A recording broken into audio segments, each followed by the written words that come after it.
The nights are cooling off, summer is coming to an end, and that means it's pawpaw foraging season. Or at least that's what people keep telling me.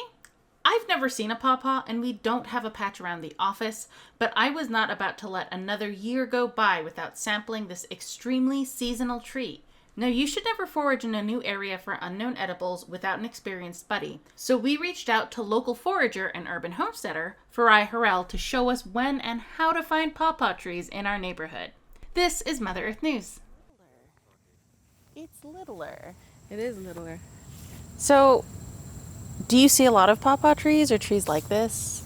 Not really in the city. This is an anomaly. Yeah.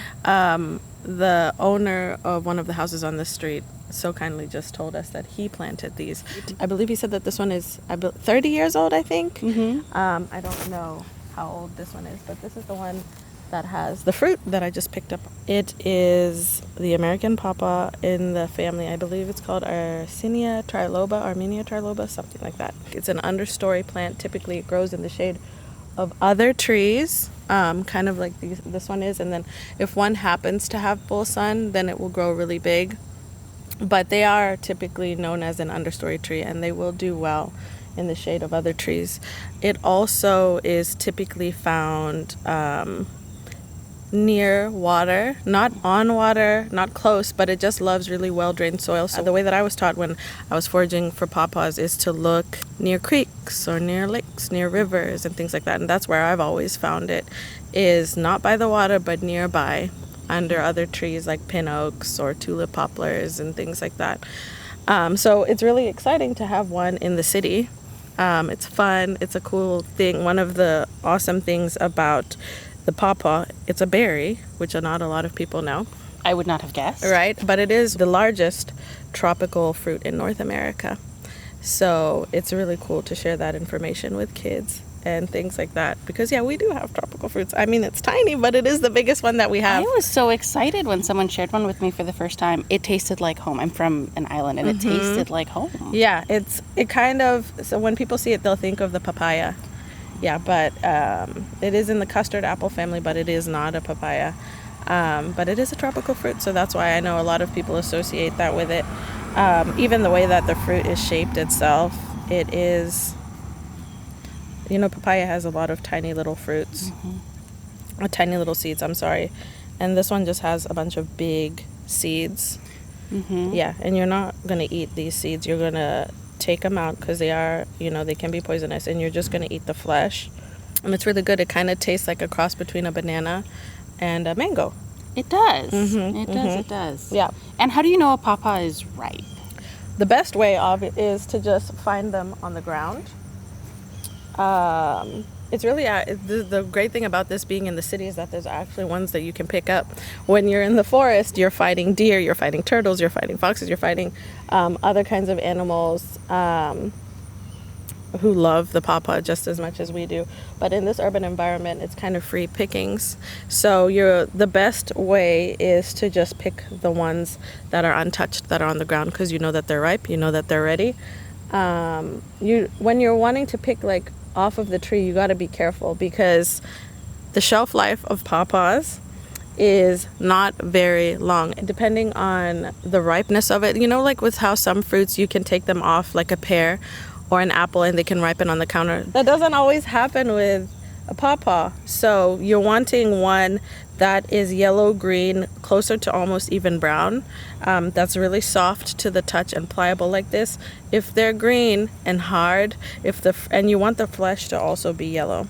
If the flesh is white, then you've cut into it too soon. And even if the flesh is white and you've cut into it, it's probably was too hard. So you really want something soft and pliable, almost like a banana texture. See how I'm touching it, and I'm leaving an indent. Yeah, I'm leaving an indent like that. This is perfect. So yeah, the easiest thing to kind of do is to just grab the good quality ones that are on the ground. Shelf life is about a week, so you got to keep that in mind. One thing that I will say is that you can freeze them, but they do lose some of their sweetness. So you would take out the seed, save the pulp.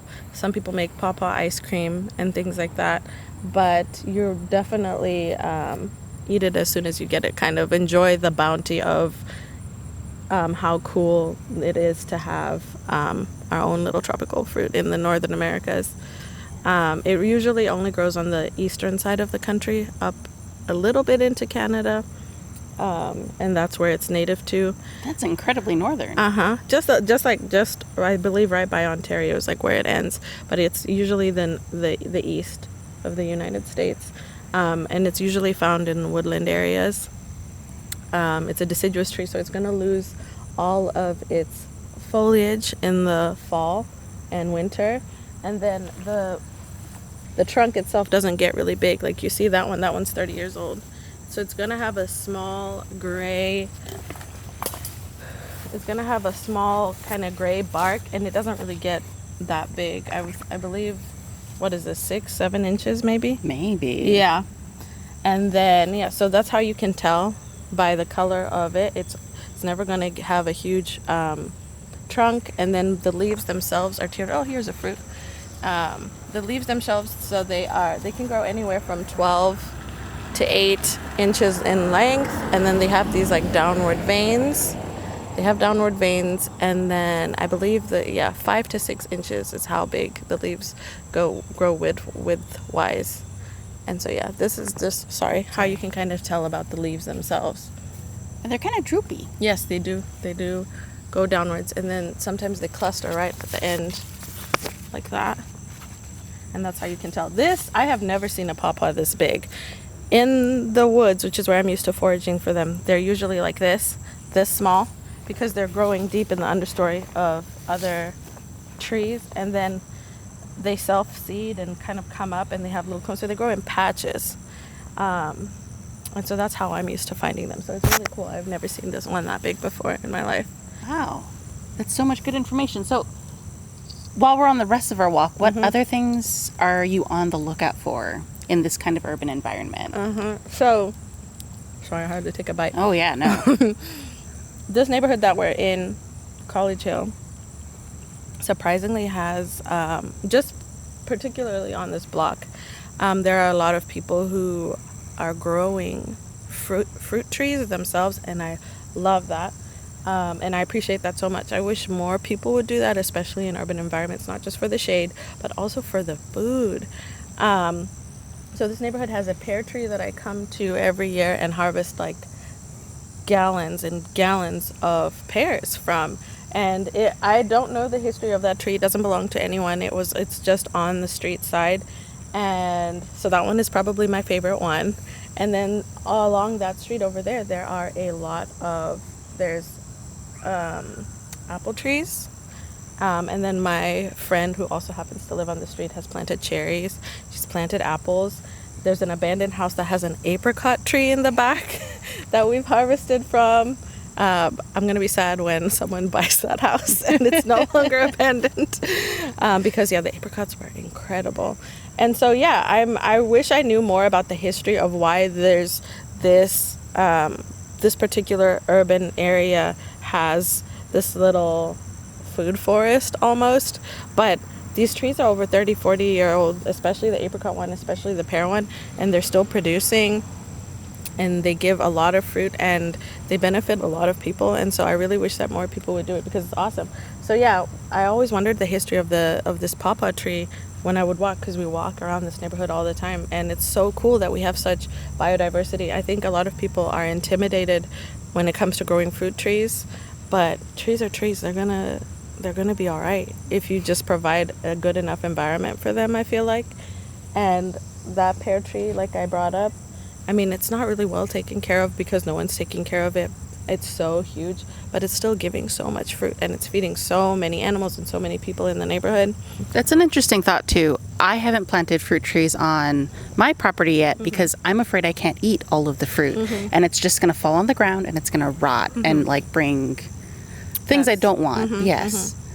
But if other people are helping me eat my fruit because I plant it on the side of the road or I plant it right next to the sidewalk, that's a great way to both get fruit and benefit my community. Yeah, and one thing I love is that you don't have to do everything.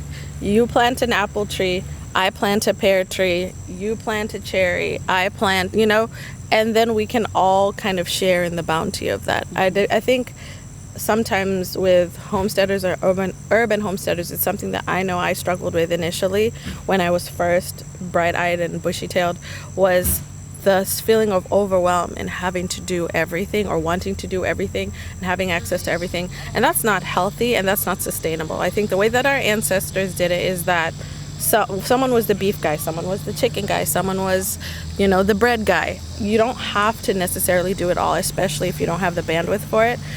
I help run a big urban homesteaders group here in town, and we do bulk orders together as a group of bare root trees to save money, to save on shipping.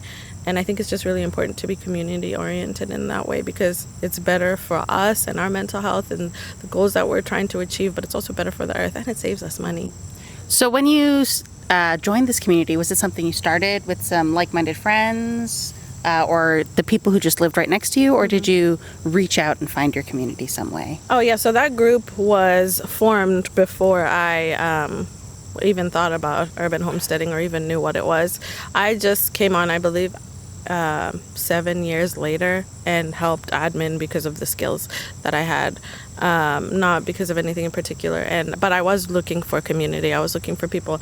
I wanted to learn how to make sauerkraut, and I wanted to learn how to bake bread, and I didn't know where in town to find those things. And so those people that originally started the group, who are my friends now, they saw the benefit in making that community, and I was really grateful for it, and I'm happy to help when I can. It is a good thing to remember. Community doesn't just happen. We have to do it. Yes, you have to do it. And yeah, same with how I learned about pawpaws. It's not. I mean, yeah, you can definitely go out and learn how to identify and forage things on your own. But I learned from teachers. I learned from herbal teachers. I went on plant walks and I studied under people, and I think we forget that we can do that in the age of the internet, because you can learn anything online. I mean, we teach so much, through all of our speakers. But I could just ask my neighbor. Yes. I can go and ask my neighbor Farai, what is this? Can I eat it? Yes. Yeah, I really love flowers, but I know nothing about them. And so there's a friend that I know that I'll be like, what is this? Tell me what it is. And she's great for that. And it's the same with herbs. When she needs herb help, she's That's like, true. What is this? And I got her back. We all have that friend that we send a random plant picture to. Yes, exactly. Do you have any last thoughts that you'd like to share with our readers? I think just keeping in mind having gratitude when you're harvesting, and then not over harvesting, and being more community oriented, and also plant fruit trees, please. If I could tattoo that on my forehead, I would. Another thing to keep in mind is one thing that I was taught by my elders is that you don't take everything. You leave stuff for the other animals that rely on it. You leave stuff for other people. And especially if you're foraging in the wild, that is a food source for certain animals. That is a food source. And you don't want to take that from them. And so I know people get really excited when they go out in the woods and they find something and they're able to correctly identify it. But you have to not only think about yourself when you're doing something like that. Yeah. That is true. If you're wondering what to do with the pawpaws that you can now confidently forage up, keep an eye out for future videos about our finds at this year's Pawpaw Festival. Or better yet, visit the Mother Earth News tent at the Ohio Pawpaw Festival yourself. In Albany, Ohio, September 13th through the 15th, we're bringing together members from our community to speak about pawpaws, sustainable lifestyles, and more. We're so grateful to Farai for sharing her knowledge and teaching us about the food already growing in the urban spaces we traverse every day. Learn more from Farai on Instagram and Facebook at The Hillbilly African. Enjoy your pawpaws, and until next time, don't forget to love your mother.